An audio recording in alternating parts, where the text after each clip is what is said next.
Değerli izleyicilerimiz, Almanya'da müjde olarak açıklanan bir son dakika gelişmesini sizlerle paylaşmak istiyorum. Bildiğiniz üzere şu anda Almanya başta olmak üzere dünyanın hemen hemen her noktasında ciddi anlamda sıkıntılar var. Koronavirüs insanlığı esir almaya devam ediyor. Hastaneler doluyor. Pek çok yerde vaka sayısı artmaya devam ediyor. Yine Dünya Sağlık Örgütü'nün yapmış olduğu açıklamaya göre sadece Avrupa kıtasında Mart 2022 yani gelecek yılın Mart ayına kadar 2,2 milyon insanın hayatını koronavirüse bağlı olarak kaybetmesi bekleniyor. Değerli izleyicilerimiz, insanoğlunun önüne birer kurtarıcı olarak sunulan aşılarla ilgili bir gelişme var. Almanya'daki Tübingen Üniversitesi'nde akademisyenler tarafından geliştirilen COVAX-1 aşısından ilk sonuçlar açıklandı.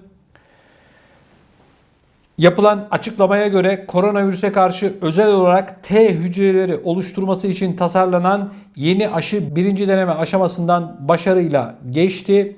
Sonuçlarına bakalım, ne tür sonuçlar var? Deneme verilerine göre halihazırda kullanımda olan aşılardan daha iyi bir bağışıklık tepkisi üretiyor. Bu yılın başında deneysel aşıyı olan 36 kişiden alınan birinci aşama deneme verileri aşının güvenli olduğunu ve güçlü bir bağışıklık tepkisi üretebileceğini ortaya koydu deniliyor.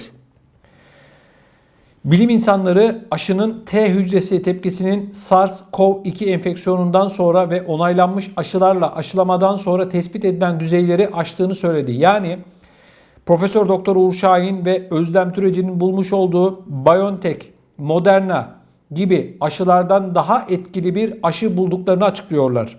Veriler mideden tek doz şeklinde yapılan yeni aşının Pfizer-BioNTech aşısının 3,5 katı ve AstraZeneca aşısının 20 katı kadar T hücresi yani bağışıklık geliştiren hücreleri bu yeni aşının ürettiğini ifade ediyorlar. Araştırmacılar ayrıca aşı kaynaklı T hücresi tepkilerinin mevcut endişe verici SARS-CoV-2 varyantlarından etkilenmediğini belirtiyor. Umut verici sonuçlar elde eden denemeye katılan hiç kimsenin T hücre aşısı olmaları ardından geçen 3 ay içerisinde COVID-19'a yakalanmadığı, testlerinin pozitif çıkmadığı da belirtiliyor.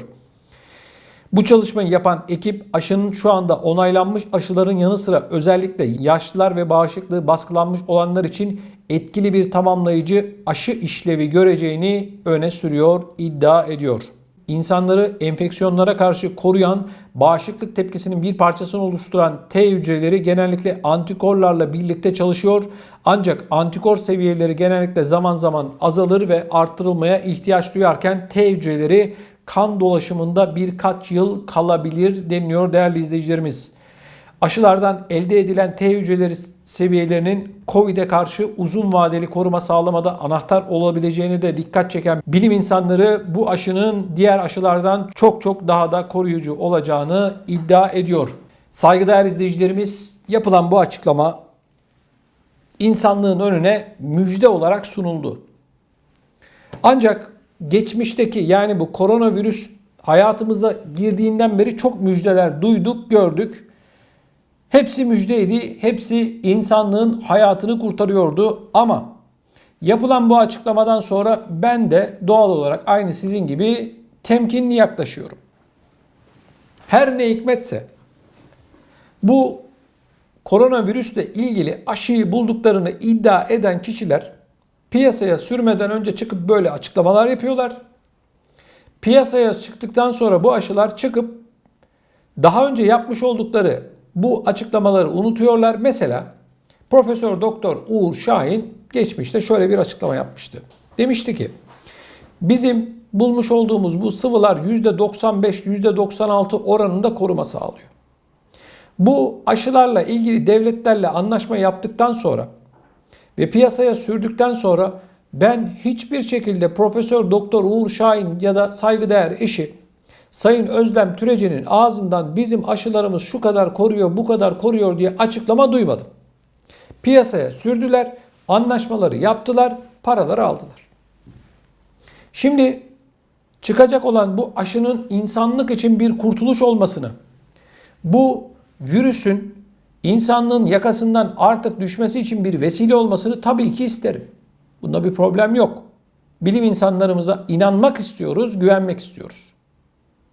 Ama perde arkasında başka oyunlar olduğu kokusu burnumuza gelince doğal olarak biz de rahatsız oluyoruz. Kıymetli izleyicilerimiz, önümüzdeki günlerde Avrupa başta olmak üzere dünyanın pek çok noktasında vaka sayılarında patlamalar olacak. Dünya Sağlık Örgütü bunu söylüyor. Mart ayına kadar 2,2 milyon kişi sadece Avrupa kıtasında koronavirüse bağlı olarak hayatını yitirecek. Yine Dünya Sağlık Örgütü söylüyor. Onu aktarıyorum ben size. Şimdi insanların sağlıklarıyla ilgili bu kadar hassas bir durum söz konusuyken alınan bu tedbirler, sıvılar vesaire daha koruyucu olması gerekmiyor muydu? Neden her şey başa dönüyor? Alınan bu kadar tedbire rağmen, bu kadar sıvılamaya rağmen rakamlara baktığımızda maalesef geçen yılın bu zamanından daha fazla ve daha hırçın bir şekilde vaka sayısı artıyor. Arkadaşlar, yoksa bir oyun mu oynanıyor?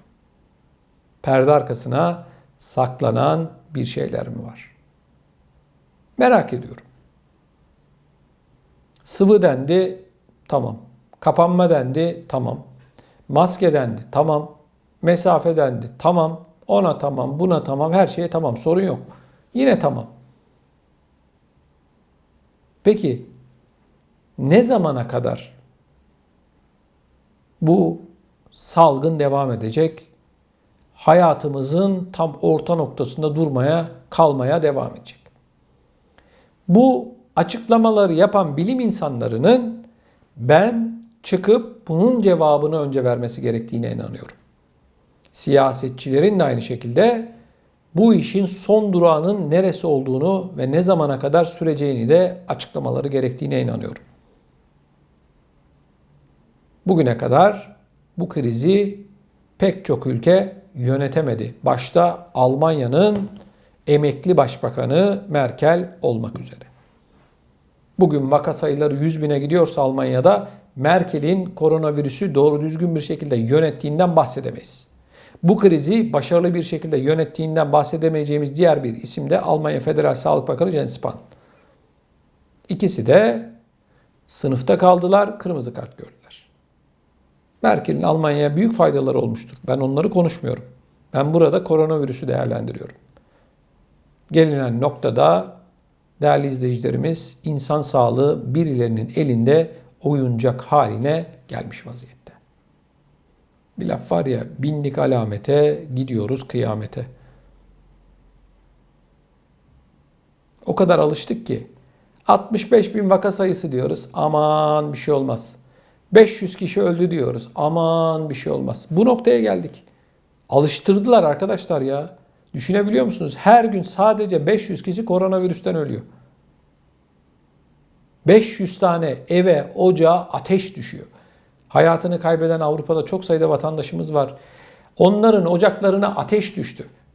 Onların acısını bir tek onlar bilir, anlar. Hala çıkmışlar, şöyle olacak, böyle olacak, cakcuka devam ediyorlar. Kıymetli izleyicilerimiz, bu konuyla ilgili siz ne düşünüyorsunuz? Lütfen videonun altında bulunan yorum bölümüne yazarak bizlere iletin. Nereye kadar? Sizin tahminleriniz nedir? Bunun yanı sıra sizlerden diğer bir ricam da mutlaka videomuzu beğenmeniz ve kanalımıza mutlaka abone olmanız. Sizlerden haseten bunu rica ediyorum.